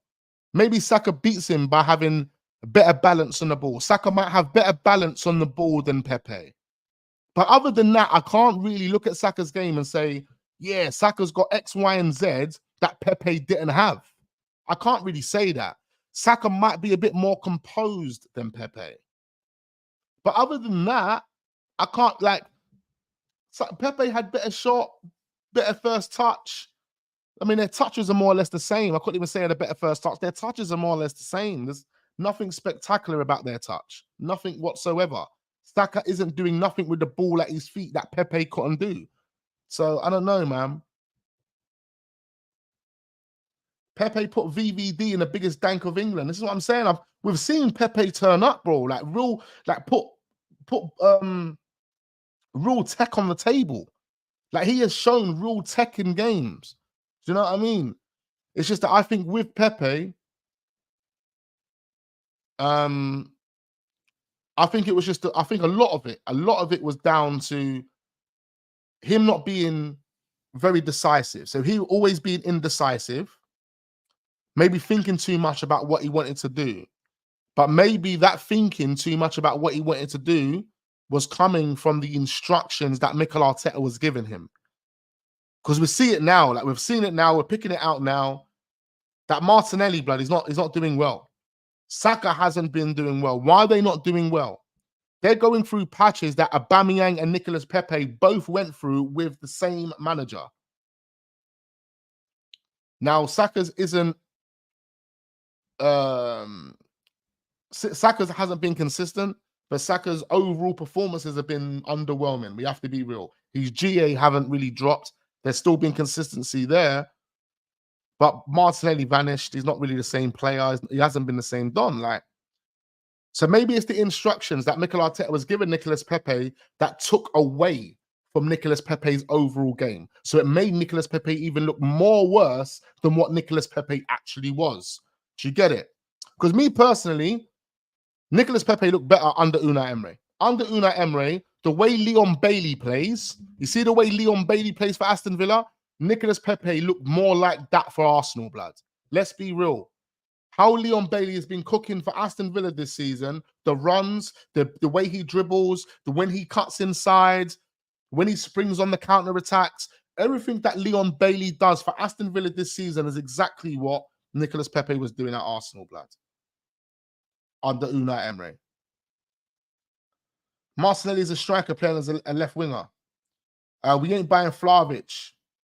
Hear that for yes. Pepe, it was a mentality thing, not following instructions and not working hard off the ball. Those were the reasons he got rid of him. Yeah, no, a part of it. I'll say it as well. It was definitely a mental thing for Nicolas Pepe. And there were qualities that, you know, he didn't possess. And at the end of the day, what I feel was a bit arrogant is that Mikel Arteta didn't come into the team, look at the players he had, and build a system that works and benefits those players. Instead, his ego, his arrogance, all of that took control, and he decided to implement a style that he knew wasn't going to work for the players because it gave him an excuse to get rid of those players and get more money spent on players that he actually wanted. I think Mikel Arteta has been a bit manipulative in this process, you know. He's been a bit manipulative, but I guess he's done it because he wants to get what he wants. So he's implemented a style, knowing that the style isn't going to work for the players that he has. Then, when it's not working, he's saying to these dons, look, bruv, these players are shit. The fans are saying they're shit. He's probably using, I'm telling you now, you see the way Arteta sat in the dressing room, showing everyone Ivan Toney's tweet. You remember when he showed all the players Ivan Toney's tweet? You telling me you didn't sit down with fucking Stan Kroenke and start showing them Arsenal fans tweets about how shit the players were? He definitely used that. He used that in his presentation when he sat down with Stan Kroenke and them, man, asking for money. And he basically said he intentionally deployed a system that wasn't going to work for the players so we could use that as an excuse to say, get rid of every single one of these dons. And here's more evidence to back up what I'm saying, because half of the fan base have also claims that these players are dead. So Stan, what are you going to do? You're going to fire me and go through the same bullshit, or you're going to listen to my plan and you're going to give me the players I want? It was a very, very, very, very well put together, very manipulative plan. And Stein Kroenke and them lot probably have no choice but to buy into the plan. They're just sitting there, just riding with it, saying, okay, the ideas are great. The points you're making is great. The vision that you're showing is great. The ideologies, I'm getting behind them. So, yeah. And Mikel Arteta has manipulated his way in there. He's manipulated his way in there, blood. Man, and these are things that you can do, man. These are things that you can do to make sure that you're in control. He's a smart don, man. He's a smart don. He knows what he's doing. What's your opinion on Garbic from Sheffield United? I don't even know who he is, my guy.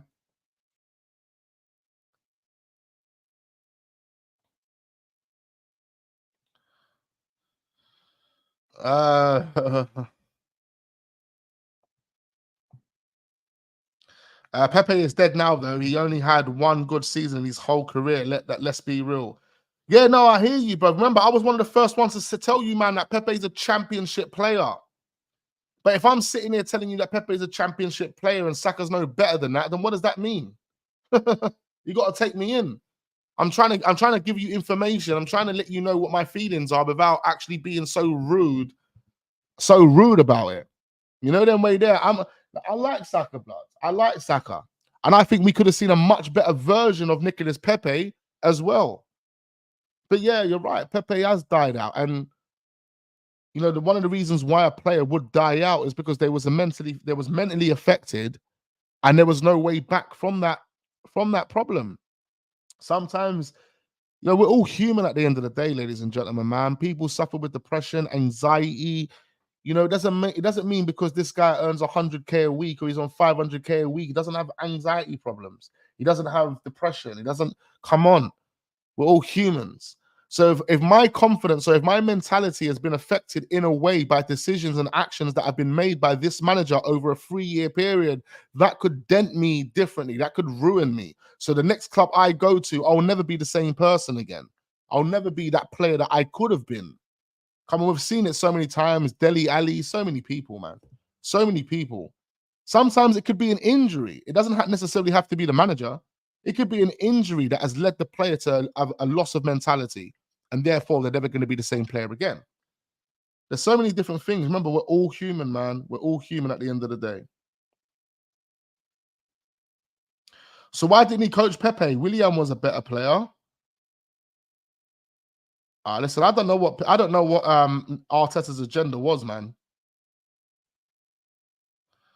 I don't know what Arteta's agenda was.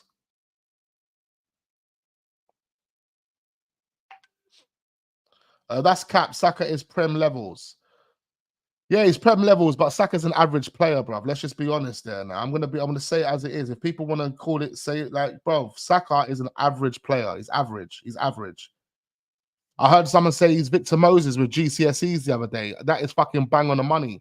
He's like another version of Victor Moses that's been overhyped. That's probably the best player to use. Victor Moses. I remember there was bare hype around Victor Moses.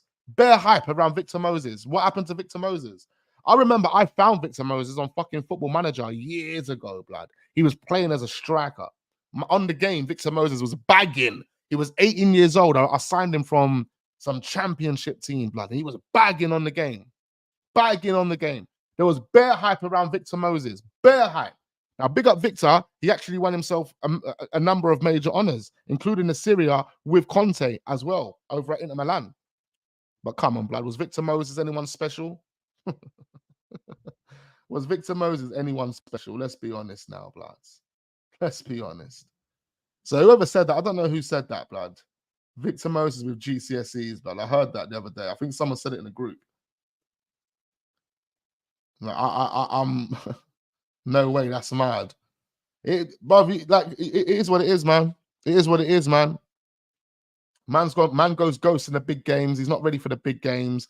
You can tell when you look at Saka, he's not a natural winger. His body movement, the way he the way he put the positions that he puts his body in, you can tell it's not natural. He's not a natural winger, bro. It's not a natural winger. He's not that decisive. He just switches onto his left foot and passes it sideways, or has shots. Or inside crosses. What does he do? What does he do? You man are talking like Saka is on the same level as Ronaldinho and them, man. This is fucking absurd. When you look at Victor Moses and you look at Ronaldinho, who is more likely to be the Saka? Victor Moses, blood. Definitely not Ronaldinho. So when man say, oh, that's mad, it's only mad because you support Arsenal and you can't see it no other way. I'm a realist and I look at it, I will look at this from a neutral perspective. I've had enough data on Saka, I've done enough eye test on Saka to actually say, you know what? He has world-class moments, don't get me wrong. And there has been times recently and times this season and last season where I've said, whether online, whether it's on YouTube, you know what? Saka is world-class. However, he needs to cement that. How does he cement that status? Can he cement? Because again, Victor Moses, at a time, again, this is why the comparison is sick. Because at a time, let's be fucking real, Victor Moses would have been deemed a player that had the potential to be world-class. Whether he got there or not is a different story. Me saying that Saka is that borderline world-class player, how does he cement it by doing X, Y, and Z? Is me saying that he's got the potential to be a world-class player. But, you know, the potential doesn't mean anything. You can have the potential and fall off within a space of 12 months and never ever reach that potential, and you are a washed up right winger for the rest of your life. That can happen. That's how quick this can happen, right? But to be fair to Saka, he definitely has the potential to be a really good winger, a world-class winger. Does he have the people around him to get him there? I don't think so. Based on the eye test that I'm looking at, based on everything that I'm looking at, everything, all the data, forget the data, even the data, but everything that I'm looking at, can I say that Saka is a world-class striker, a world-class winger? I mean, the data will tell you, yeah, he's on the borderline of being a world-class winger, but when you do the eye test, does that tell you the same thing? No, it doesn't. It doesn't tell you the same thing. The perfect analogy to use for this, you know what analogy I'm going to use for this? To make this so much more simple and easier for you guys? Let me tell you. Curtis Shaw said that Saka needs to go to Hackney and play cage football to improve his game. He does. He does. He's not that type of baller. But the perfect analogy that I can use for this is, did the amount of views of a music video determine how good that music video is, or how good the song is? So let me put that to you again. Let me put that to you guys again. And I want you to answer this question. Does the views of a music video determine how good the song is? Because that's the best analogy to use for Saka. Because the GA, the data that you're looking at, will say, you know what, Saka is borderline world-class. He's got world-class qualities there. But when you do the eye test, they tell you something totally different. And that's the same thing. The views on a video do not determine how qualified that video is. It doesn't. It doesn't. So I'm glad that you man agree and you understood that analogy, because that's what Saka is right now. The data will, if you just looked at data and you looked at Saka, you would say, you know what, Saka's got qualities. Saka's going to be world-class. This is a world-class player, potential, whatever you want to say about the situation. But if you do the eye test and you watch him thoroughly, religiously, for a whole 50 games, you'll be like, yeah, I see moments, I see great moments. Maybe there could be other players that complement him, that get a better version out of him, maybe. But I'm not too sure about him. I'm not too sure. Decision making, how incisive he is, how one-dimensional he is. I know recently he's been trying to use his right foot, but it doesn't look like it's improved one single bit. It looks really forced. It looks like you are doing it because you expect you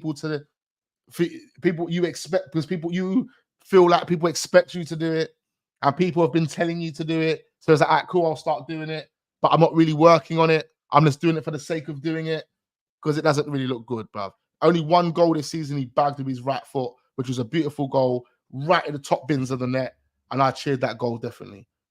But the video can be great, but the song is rubbish. Yeah, but we're talking about the views. We're talking about the views.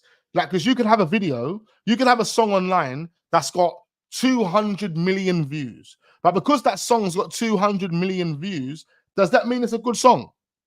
Does it mean it's a good song? There we go. Victor Moses was a dead baller. Don't do that. Not saying Saka is world class, but he needs competition, so he has to fight for his place. Competition for his spot will push him to the next level. See, Stephen, what you're doing right there, yeah? And I hear what you're saying, but you're talking about a Victor Moses that went to Chelsea, that signed for Chelsea as a wonder kid. He signed to Chelsea as a wonder kid. When he signed to Chelsea, was he used as one of the main players? No, he wasn't. He was used as a player that was coming off the bench. There probably was a moment where he was given a run of games, but he wasn't used in the capacity that Saka is being used, is he? No, he's not. No, he was not. If you do the eye test in Victor Moses, do the eye test on what his qualities were and how he played the game and what he offered his overall team. Whether you decide to call him a dead baller, Saka's not really doing anything that's much better than him, other than maybe bagging goals. But we know why that is, because he's the main threat in this whole starting 11.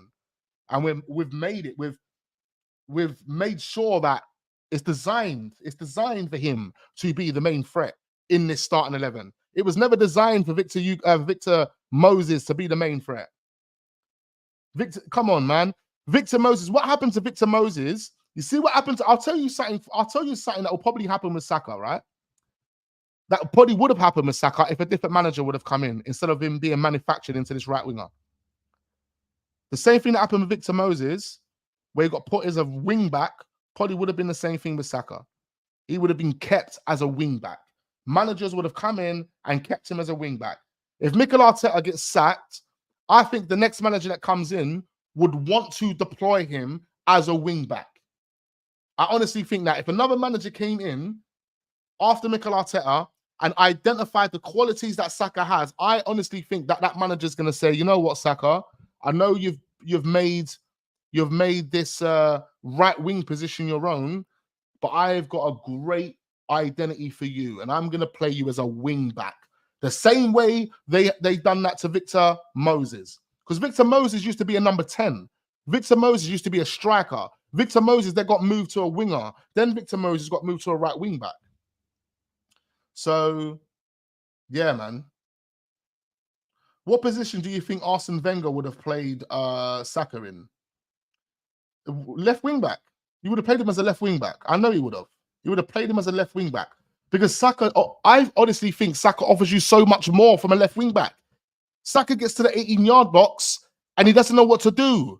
He gets to the 18-yard box and it's either, all right, cool, I'm going to use my physicality to try and beat the man, or I'm going to wait for Ben White to do the overlap. If you're going to rely on him to do any tech or anything that's going to kind of manipulate the ball in a way, even manipulate the space that you're in, you ain't going to get that from Saka. He doesn't have that creative intelligence, blood. He's better as a fucking left wing back or a right wing back making the overlaps. If Saka was the guy making the overlaps like Ben White was, Saka would be cooking. He would be one of the best fullbacks in the game. He would be a much more better. His end product would still be up there. It would still be up there. But it is what it is, man. I think there's better right wingers out there, better attacking players out there. He ain't techie 1v1. That's what I'm saying. He ain't techie 1v1. But that just goes to show you that the winger position ain't natural for him. It's not natural. Because if you like, wingers are naturally techie 1v1. In one-on-ones, in 1v1s, bro, wingers that are natural wingers that have been from young up, been wingers, they're good in 1v1s. Saka's not great in 1v1s. He needs help. He needs help. And that's the same, and that could be the same could be said for the same could be said for Martinelli. I'm seeing the news in there, man. I'm seeing the news. R.I.P. Keswick, man. Sad. We got D Brown in the building. Much appreciate you, man. Oh, man, like chips, man. Let me.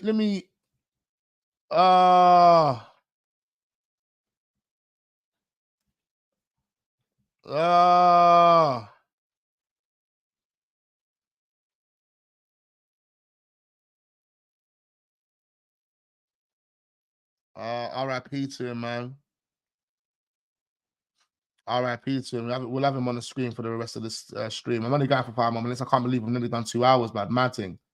Bare waffle sessions. Waffle sessions.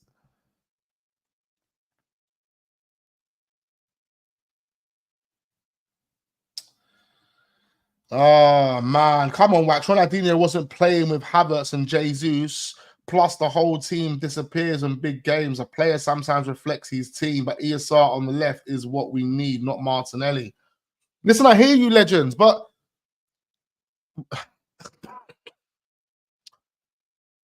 we're talking about Saka now. We're talking about Saka's game. That's about who Saka's playing with for a minute. That's not matter who he's playing with for a minute. If you think about what Mikel Arteta has actually done, even talking about the players that he's playing with, Saka has been accommodated. Saka has been accommodated. All of our patterns are on the right-hand side. This is the reason why when you like Saka should be on more GA than he is now. Way more GA. Way more GA. Bro, this is the reason why Cole Palmer is a fucking G. How can Cole Palmer be on more GA than Saka? When all of our patterns, everything, what people are not understanding, not fucking getting their head around, all of our patterns have been designed for Saka. All of our football goes down the right-hand side. Ben White, overlap, Odegaard, it's all for Saka. It's all for Saka.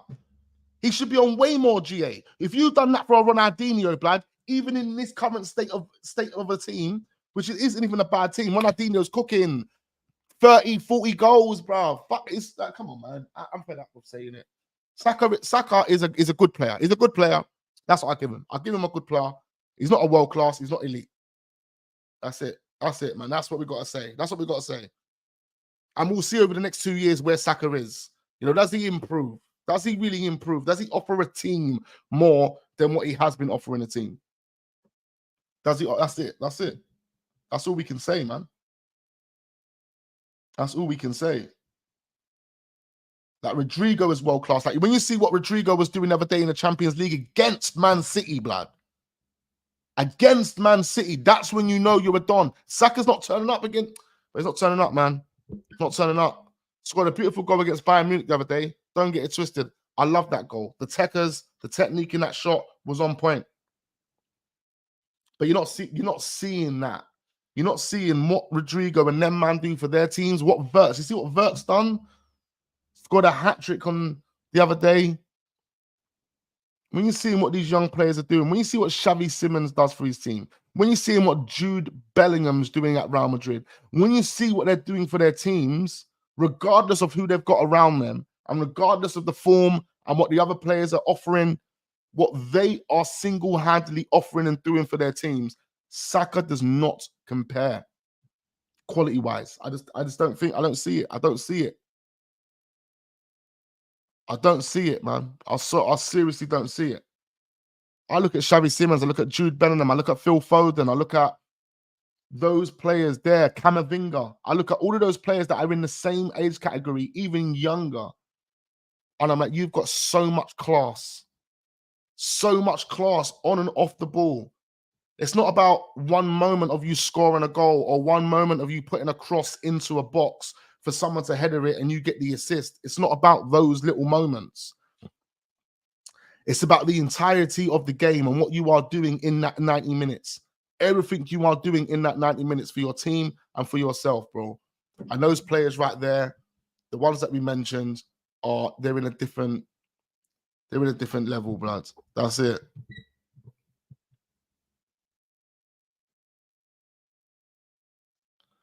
Big up Tope, he says Rodrigo scored home and away against City. Also scored 2 goals against them in the semi-final 2 years ago to take Madrid to the final. There we go, man. That's what big players do, man. Saka's starting to prove us that he's not a big game player, and it's worrying, man. It's worrying. Saka has been carrying this project for 3 years.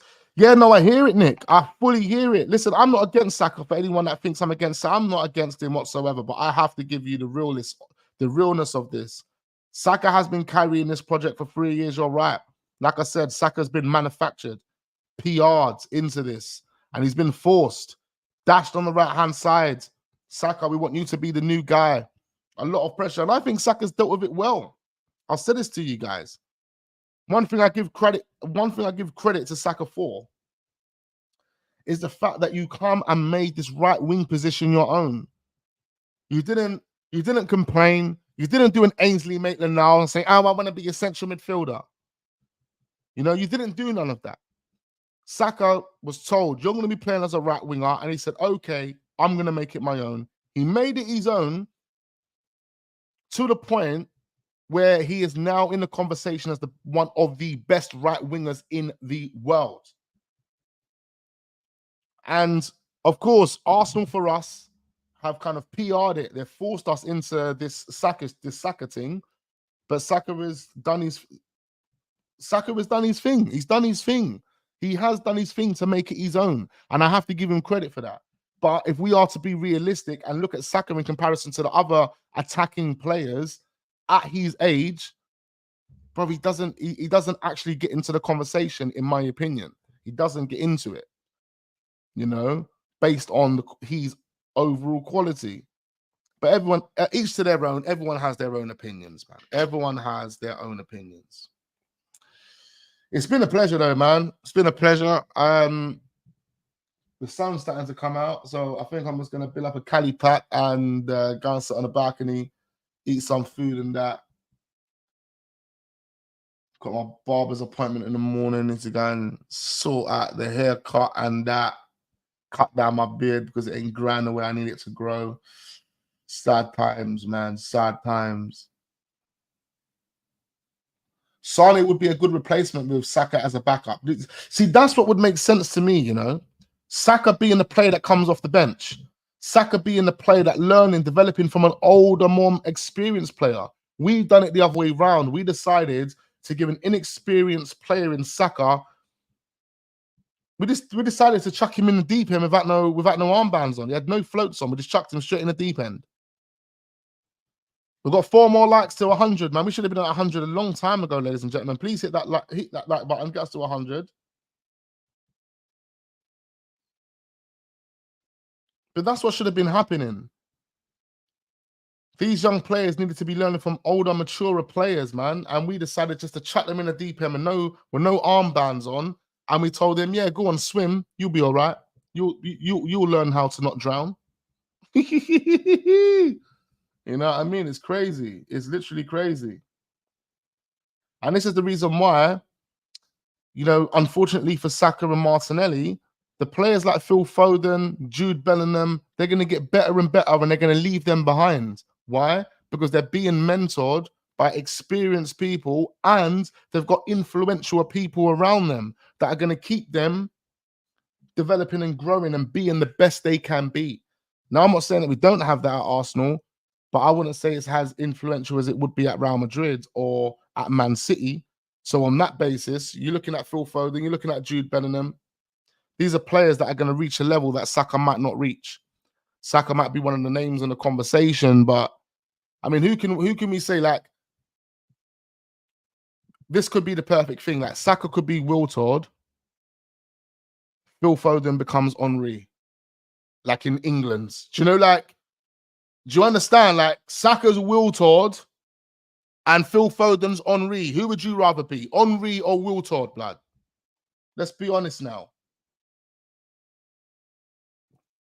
Bring out the barbecue wax. But we better tell Edwin Arteta to bring out the barbecue. I'm telling you. What a stream. Big up my guy Alex in the building. Nothing but love and respect to you. Big up all the mods, man. Good to see a number of mods in the building today, man. I think we see about 3-4 different mods in the building today. Even Budget was here. Where's Budget? He soon disappeared. Ah, he's there. He's there. I see you, Budget. I see you.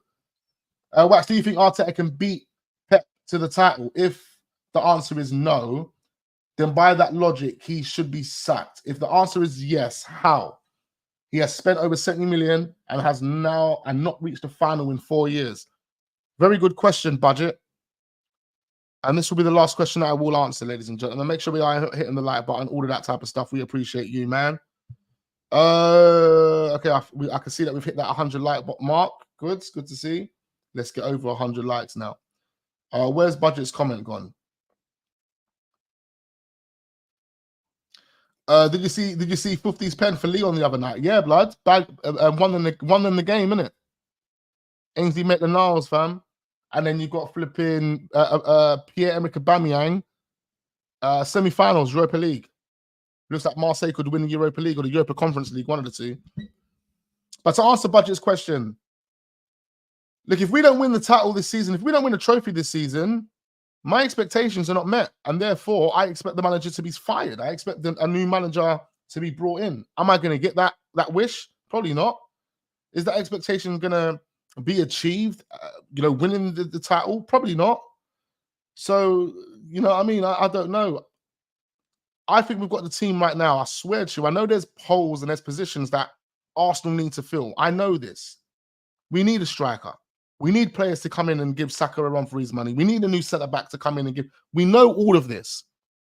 But based on that starting 11, based on the fixtures that we've had this season, based on the consistency of the games and the runs and the form that we have found this season, there should have been no excuses to not win the title.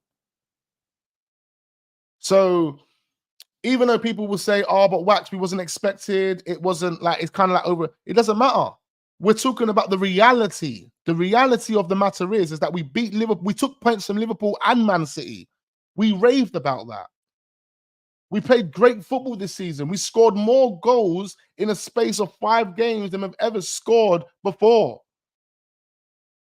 Everything that we have produced this season has pointed to one thing and one thing only, that Arsenal need to win the league. You don't have that data and say, okay, it's okay that we don't win the league. It doesn't make any sense. Now, I know people out there saying, well, it has to be some sort of progress. It's only progress if the season is better than the last one. That's the only time this season can be progress. How does this season be a better season than the last one? We need to win the league. It's that simple. It's that simple. Anyone else complicating it, you just don't understand what this sport is here for. You shouldn't be buying into this sport. That's what it's about. The project we've given it the process. We've given it the time. This is what we have to understand now. All of the Arsenal fans, the ones that were back in the process at the beginning, you have to now understand that you've backed the process from the beginning. You now need to have the outcomes. What are the outcomes for this process that I have been backing for the past 4 years? Or are you happy just to say, no, we'll go again next season? I'm happy. Come on, man. You need to know what the outcome is going to be. What do you want from this? What do I want from this? These people don't want anything. These people are happy with top 4. These people are happy just to buy a ticket, go to the game and celebrate. If that's what you're happy with, be real and say, I'm happy with that. Say, Wax, you know what, Wax? I'm happy if my football club don't win. I'm just happy that I'm a part of a community of people that all support the same thing, and we gather together once a week and have a drink. I'm happy with just that. If that's you, just let that be known, fam. Let that be known. You don't have to tear anyone else down. You don't have to have any negative, anything negative to say about anyone else. That's you. That's you, bro. But there are people out here that want to win major honors, that want to win trophies, bloods. I'm one of those dons. There's multiple people in the chat that are one of those dons as well. So at the end of the day, what you've got to ask yourself as an Arsenal fan is, what do I want out of this football club? What do I want out of this? What do I want? Because if you ain't getting what you want, then there's no point you being invested in the football club anymore. But if you're happy with just being a part of the fan base that goes and has a drink, connects once a week, talks to each other online, win, lose, or draw, you don't give a damn. You're happy. You're content. You have nothing. Then, you know what I mean? Then that's you, bro. Just be you, man. Be you.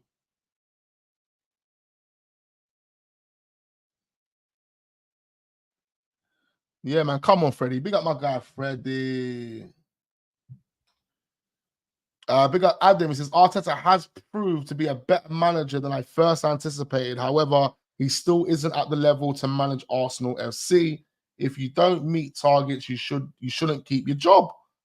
Exactly. That's a very good point there, Adam. But then what you need to determine is what are the targets? Because the targets and expectations for the fans might be totally different to what Arsenal want. You know what I think Arsenal want? I'm starting to think that Arsenal want a top 4. Arsenal are happy with top 4. Arsenal are happy with top 4. Winning the Premier League is a bonus, and Arsenal are happy with top 4. I'm starting to feel like that. I swear to you. But we'll see.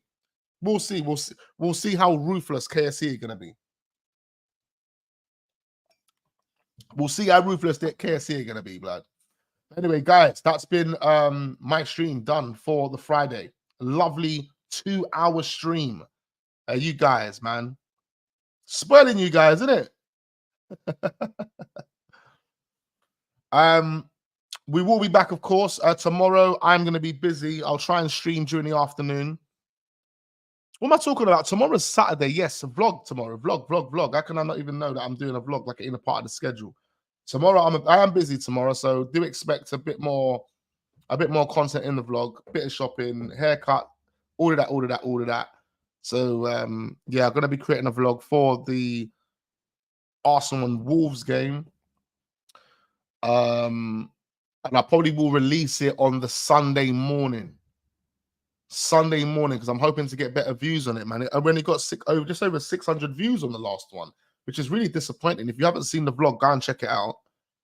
We're gonna try and get better and better and better every time we do the vlog. And yeah, I'll probably be releasing it Sunday morning. So you got something to wake up to on a Sunday. But yeah, guys, make sure we're hitting the like button. Do subscribe to the channel if we are new. Well over 100 likes on the video now. I am pleased. Thank you so much. It took well over just under 2 hours to do it. Bloody hell. But guys, it's been a pleasure. Thank you ever so much. And yeah, I look forward to seeing you guys on the next one. Peace.